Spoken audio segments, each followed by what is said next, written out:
Aujourd'hui, une recette sans prise de tête puisque on va faire une gaufre avec seulement 2 ingrédients, de la purée de macadamia et un œuf et voilà, fin de la recette.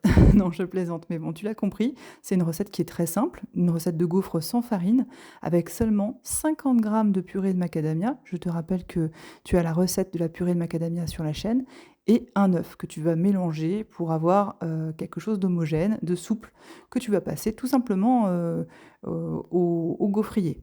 Alors, ce ratio de 50 grammes de purée d'oléagineux et un œuf, eh bien, tu peux le refaire avec n'importe quel oléagineux. Tu peux faire ça avec de la purée d'amande, tu peux faire ça avec de la purée de cajou, tu peux faire ça avec de la purée de cacahuètes, même si techniquement la purée de cacahuètes, c'est pas un oléagineux.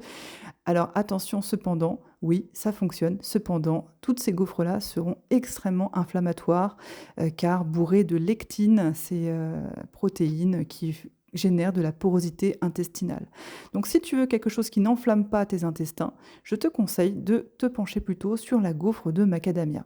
Alors, soit dit en passant, quand je dis, 50 grammes de purée de macadamia et un œuf, il y a quand même des variantes. Si on veut se pencher sur quelque chose de moins végétal, on peut aussi, imaginer faire cette gaufre avec, de la farine de quenelle, je vous la montrerai, très bientôt.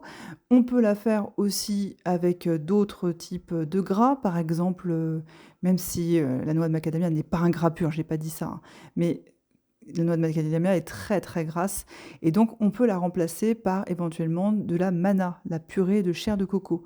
On peut remplacer aussi, par, qu'est-ce qu'on peut mettre d'autre? Bah, du ghee par exemple, hein, ou encore de la quenelle, hein, ça fonctionne très, très bien.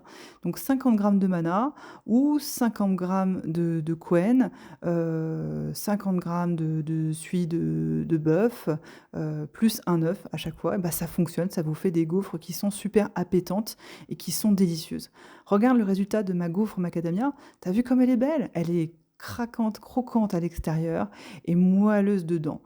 Il y a plus qu'à se régaler, regarde ça. Alors moi, j'en mange, assez souvent, Rémi, il m'en réclame aussi parce qu'il adore ça, il trouve ça hyper bon donc en dessert hypotoxique, c'est trop bien. Tu mets le meilleur topping que tu veux. Là, c'est une version, hypotoxique du je ne dirai pas la marque, on va l'appeler Nutoto. Je vais vous mettre la recette, juste après. Autrement, qu'est-ce qu'on peut mettre comme, topping qui reste hypo-inflammatoire? Ben, un carré de chocolat noir, des copeaux, de coco, des éclats de macadamia, allez, on peut se laisser tenter par quelques framboises aussi. Voilà, est-ce que ça te donne envie? Regarde, elles sont magnifiques, non? Je vais te montrer un petit peu l'intérieur. Je me dévoue pour la science, hein, je vais, lâcher mon meilleur croc, dans cette petite gaufre. Regarde ça, si c'est pas beau. Allez, je te dis à la prochaine fois, j'espère que tu tenteras la recette.